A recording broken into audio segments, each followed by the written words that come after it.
niyo kanisa kandi niyo paruwasi, ubwo niko Imana yabishimye, izina ry'Imana rihabwa icyubahiro. Biragoye ariko reka tubivuge. Maze igihe kinini muri iyi minsi nsigaye nkunda kuvuga imyaka yanjye, namwe reka nyibabwire. Ubu nagize imyaka 37. Mu myaka 37 maze reka mbibabwire, imyaka 2, mbese ibihe 2 bishize ntinyi ikintu cyo gupfa, kandi nkabitekerezaho. Natinye ikintu cyitwa gupfa ibihumbi mu mwaka w'2000 hagiye kugera. Mu mwaka w'2000 ubwo nafite imyaka 12 igiye kugera wa 13, 2000 ngo byikubite. Noneho nari naravuze nti wa Mana uzamfashe nibura nanjye nzagira imyaka 20. Abana tubana muri korebo nayo babwiye kumva ashaka kugira imyaka 20, kuko nabonaga umuntu ufite imyaka 20 ari umuntu mukuru ufite ubwenge, ushoboye kujya mu muzenzo, agahita umuzenzo ashoboye no gukora amafaranga. Ariko njye nkabona mu 2000 imperuka igiye kugera. Abo bana batoya ntabwo babizi, ariko mwarubyiruko mwavutse nyuma y'2000. Abantu bakuru twese twatuzi ko mu 2000 imperuka izaba. Ntabyo mwari muzi mwebwe? Bari barabivuze ngo mu 2000 imperuka izaba. Noneho njye ndabona mu 2000 hazaba nakagize imyaka 20. Havuga nti wa Mana ubu ugiye kuzapfa ntaragira imyaka 20. Imana yo mu ijuru yo Kabyara mbona mu 2000 harenga. Muri 2000 yamaze kurenga. Ejo bundi mu kwezi kwa 11 hashize nk'ibyumweru 2 ntarinda. None ibihe byariki. Nta muntu nigeze mbwira ngo umwaka musha kugire 2000 tutatwagera kuri bonanisho ngo. Umuntu nigeze mbibwira nazavuga ngo wabibwiraga naramubwiraga ntiburetse. Ntabwo nzi impamvu byari byaraje, numvaga ntazakandagira muri 2024. Impamvu mvuze ni banterere haleluya, ibyo nishimye cyane yuko Imana yanyambukije ikavana muri 2023 ikageza muri 2024. Mwaka byaramenye nafite ubwoba yuko ntazawukandagira, ariko Imana yarantambukije. Nimuyimpera icyubahiro. Ibyo byose rero tugiye kubirondora tukaja muri detail byatwara umwanya muremure. Imana yo mu ijuru izi impamvu, kandi iyo myaka nuko yanteye ubwoba. Abantu bajya mu mwuka kuko babona ko igihe cyane cyo gutanga kigiye kugerana, ko Satani yari yafashe umwanzuro, ariko Imana igendaga iragira ute, yaradusimbutse. Rero reka tuje mu ijambo ry'Imana. Tujye gusoma ijambo ry'Imana, ariko intego mfite uyu munsi intego ivuga ngo kwihangana. Kwihangana, iyo wihanganye muri byo Imana iragufasha. Ijambo ryitwa kwihangana mu bitugerageza byose, mu byo tunyuramo byose. Intego y'umunsi ayanditse witwa kwihangana. Abantu bafite Bibiliya zabo nibazifate. Urarangara n'akazi. Uyu munsi turakoresha iminota mikeya kuko nubwo ndi kuvuga ndarwaye. Ikibazo cy'uburwayi urarangara arasigara. Abafite Bibiliya zabo ndizera ko bazifashe. Nibasoma mu Batesalonike. Abatesalonike ba 2 kambarangire ni impapuro 209 kugira ngo mudatinda, kandi njye mfite utubazo dukeya. Ibyo ntibibacomuze nabwo ugomba kubaho, sibyo?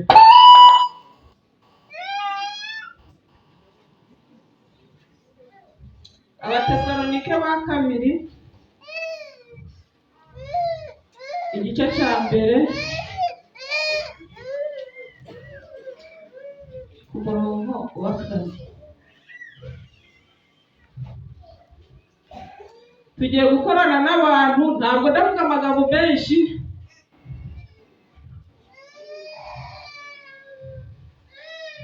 Bakora ibintu gusoma Abatesalonike ba kabiri igice cya mbere dusomera umurongo wa 4 gusa.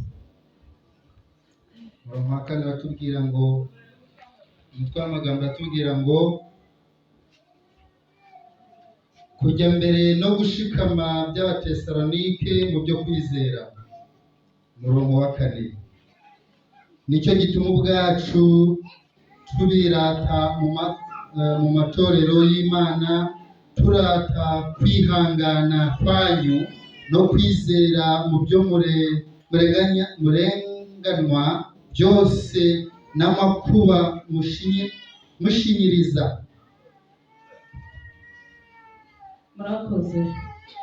Abahari inyuma mwabyumvise? Ariko nta muntu uri kubona afite Bibiliya. Akira dusomere so habonye. Dusomere urangurike. Abatesalonike igice cya 2 umurongo wa 4 aravuga, nicyo gituma ubwacu tubirata mu matorero y'Imana, turata kwihangana kwanyu no kwizera mu byo murenganwa byose n'amakuba mushinyiriza. Amen, haleluya. Impamvu babwiye ngo musame, umuntu yajyaga agira ikibazo bakamubwira ngo ihangane, ariko shinyiriza. Shinyiriza no muri Bibiliya byanditsemo mu buhanuzi butavangiye. Tugomba kwihangana kandi tukagira uteyemwe, tugashinyiriza muri biriya bibazo byose duhuraga nabyo, biriya bigeragezo byo duhuraga nabyo. Tugomba kwihangana kandi tukagira duteyemwe. Mwirinde kwihana Rwanda rero, shinyiriza ariko mbwira Imana, mugomba kwihangana kandi mugashinyiriza kugira ngo muzabone uko mubyirata mutabarutse. Amen, haleluya. Ngiye kubaha agatekerezo, ntabwo ndasobanura ibintu byinshi, ariko ku kantu ko gushinyiriza kagufasha ufata uti uyu munsi twize kwihangana no kugira uteye no gushinyiriza. Biri mu Batesalonike, nanjye nabisomye muri Bibiliya ndavuga se iyo kari umugani w'Abanyarwanda bajyaga bavuga ngo shinyiriza kandi unume. Muri Bibiliya mu buhanuzi butavangiye haratubwiye ngo shinyiriza. Impamvu bije buriya hari ibigiye kuza biduhande, ariko tugomba kugira ute? Ugashinga umutsi ku wundi kugira ngo batagira ute? Abari imvugo yadutse ari kuvuga ngo batakureba imboga mu menyo. Bataguseka, batakureba imboga mu menyo, batagukwega. Ugomba kugira ute? Gushinyiriza. Tugiye ni agatekerezo ngiye kubagezaho. Umuntu w'umumama yabayeho, noneho abaho agira ikigeragezo, noneho akazajya ajya gusenga, akagenda mu rusengero agasenga, akabwira Imana ati, Mana, uriya musaraba wo wampaye ndawunaniwe, ntabwo nshoboye kwihanganira. Nawe urebe umusaraba wawe muri iyi minsi, urebe ukuntu ukuremereye, urebe n'uko uri kubwira Imana. Akagenda buri munsi akajya imbere y'Imana akayibwira ati, Mana, uriya musaraba wampaye ntabwo nshoboye kwihanganira. Uwo musaraba Imana yari yamuhaye ntabwo nzi uwo ari we. Ushobora kuba ari uwo kutabyara, ushobora kuba ari uwo kubyara abana bakakunanira, ushobora kuba ari uwo mbese ingeri zose, ushobora kuba ari uwo gukubitwa, ushobora kuba ari uwo kurya urara udasinziriye. Ariko reba nawe umusaraba Imana yagize ute? Yaguhaye. Ariko baradusomeye ngo tugomba kwihangana kandi tukagira ute? Tugashinyiriza. None uwo mumama ananirwa kwihangana, ananirwa no gushinyiriza, akazajya agenda akabwira Imana ati, rwose Mana, uriya musaraba wampaye ndawunaniwe, ndawurambiwe, ibi bintu mbivuyemo, ntabwo nzongera kubisubira, kubera yuko jyewe uriya musaraba sinkiwushoboye. Imana iramubwira iti, noneho uwo musaraba uzawunzanire, noneho nkwereke ahantu uwushira. Turi gukurikira? wa mugore aragenda afata wa musaraba we, ntumbaze, nta buri wese afite uwe, arawujyana. Ageze ahantu imbere y'Imana, hari hariho sale nini cyane, nini. Noneho aramubwira ati, noneho injiramo uwo musaraba ugende uwushyire hariya. Noneho ubwo uwo mudamu arinjira, yari sale nini cyane. Akinjira mu muryango asanga iyo sale irimo imisaraba myinshi. Noneho aragenda arawurambika. Amaze kuwurambika, Imana aramubwira iti, noneho uri kubona muri iyi nzu harimo imisaraba myinshi, rebamo uwushoboye aba ari ugira ute, aba ari ujana. Ariko twizeye amagambo uvuga kwihangana no kugira ute, gushinyiriza. Wa mugore aragenda, wa musaraba we arawurambika. Niba ari uwo inzara, ugarambika hariya. Aragenda, ubwo ajya muri ya misaraba yose. Imisaraba yari iri muri iyo sare ntabwo yari ingana. Harimo ibinini, harimo n'udutoya. None akagenda, akaza wenda akagera kuwa Mediya, akazunguza, akumva noneho nikarahabutaka n'urutare. Akavuga ati, noneho umva akanuza akapaswa ugari gatoya kagende, aba ariko nifatira kariya ntabwo kazandemerera, zashobora no kukihanganira. Noneho kakandi gatoya, umva yagaterura agasanga noneho nikora kararemereye, arazenguruka ya sare yose, ari kunyeganyiza imisaraba yose yo yasanzemo. Arangije arazenguruka, harimo imisaraba myinshi cyane. Arazenguruka, noneho aragenda, sinzi ukuntu yageze ku musaraba, arazunguza, yumva warazunguje karazunguretse. Aravuga ati, noneho ubwiyi yose nayijunguje, nkabona irandemerereye. Akaga uyu nguyu ndi kumva nawe wihanganira, reka bari wo nshikira, kuko buri wese yayemerewe kugira umusaraba we. Nta muntu wawemerewe kuba hatagira umusaraba we. Noneho arazunguza, yumva uwo woroshemo gakeya. Noneho arawuterura awigizaho imbere. Arangije arawitegereza, arongera arawitegereza. Burya niyo mwaba mufite iniforume zisa, ntabwo wayoberwa iniforume yawe. Yitegereje mu kubirinduka, aravuga ati, se none uyu ngo ndi kubona usa na wa wundi wanjira. Arabirinduka, aritegereza, abona wa musaraba kakandi koroshe mu gakeya, wa wundi woroshe mu gakeya ni wowe. Muri kumva yemwe? Arangije aragenda abwira Imana iti, reka nsubirane y'uwanjye, kuko mu yindi yose nanyiganyeje nsanga nta wundi woroshe usibye uyu wanjye. Aragaruka abwira Imana iti, Mana agira ute, babarira, ngiye kwihanganira uwanjye, kuko nabonye ari ugize ute, woroshe. Rero mwene data, babyeyi bacu, icyo kigeragezo, icyo cyawe nicyo cyoroshe. Nubwo uri kubona uhoraho urwaye, icyo cyawe nicyo cyoroshe. Uyu mubyeyi ashobora kuba ahoraga arwaje, ariko Sofiya yahoraga baramukubita. Uyu nguyu akabona Sofiya rwose ahoraga yicecekeye, ariko Sofiya ntabwo uzi icyo acecekanye. Warangiza ukabona Penina ahoraga ari gutaraka. Burya Penina ahoraga ari gutaraka, agahinda mu mutima karamwishe, kandi wowe nawe wabishobora. Uwo musaraba ufite, ubwihangane kandi ushinyirize. Urukundo mu byago no mu makuba, Imana izagira ute, izagutabara. Rero tugomba kwihangana kandi ukikorera umusaraba wawe, kuko Imana ntabwo ishobora kuguha ikigeragezo udashoboye kugira ute. Turi kujyanamo neza. Kubw'ibyo numara kwihangana ugashinyiriza, tugiye gusoma mu byahishuwe. Turi gusoza, ntabwo ntandatinda, nta mbaraga mfite, ndarwaye.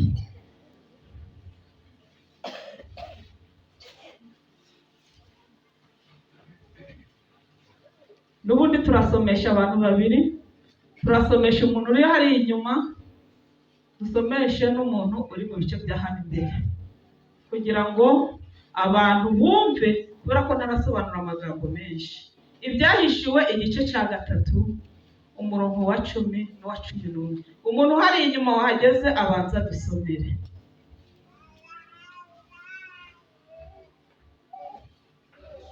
Kanza nguhe mikoro kugira ngo batavuga ntabwo bumvishije. Tugomba kwihangana kandi tukagira ute tugashinyiriza. Tugiye kureba ingororano zisaba.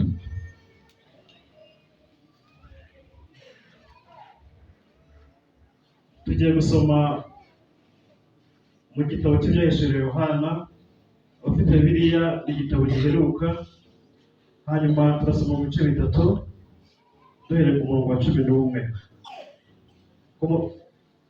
Ku murongo wa 10 n'uwa 11, ku murongo wa 10.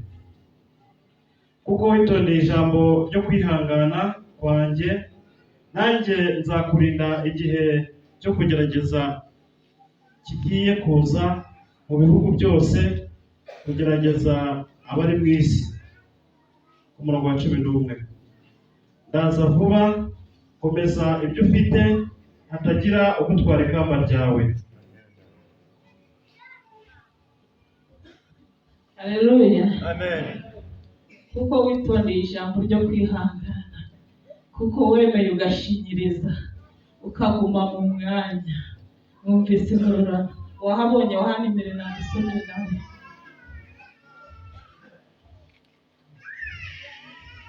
Nta muntu wabonye mu byahishuwe uri hano. Nawe kanze ngutize mikoro, ako kazi ndagashoboye.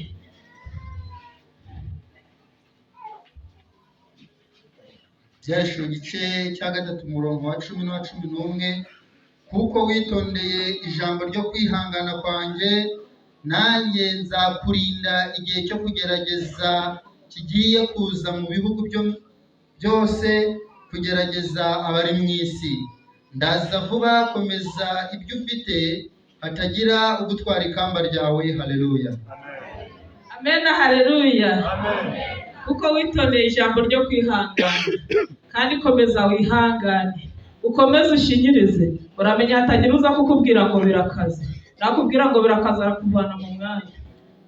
Nakubwira ngo birakaze urabivamo. Ubundi Yesu aze gutabara asange wagize uti. Ngo nari umugabo ntabwo izahabwa intebe. Kandi izaduhembera aho igize ute? Aho idusanze.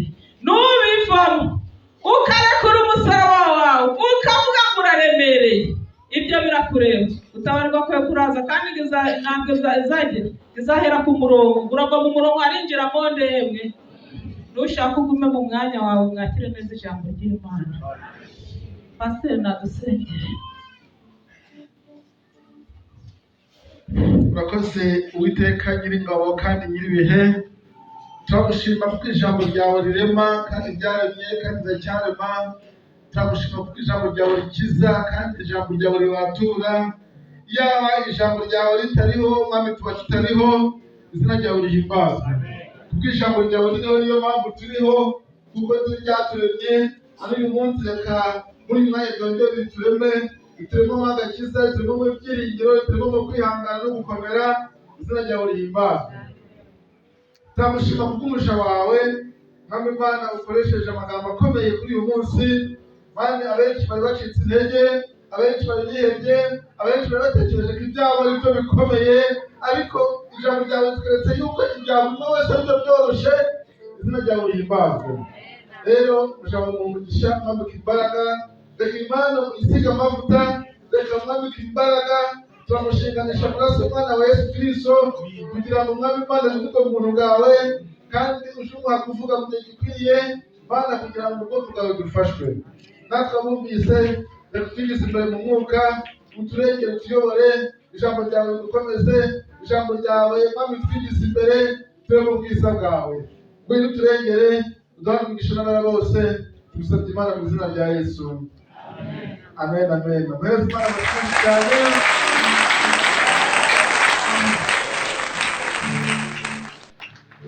Arakoze kubw'ijambo ry'Imana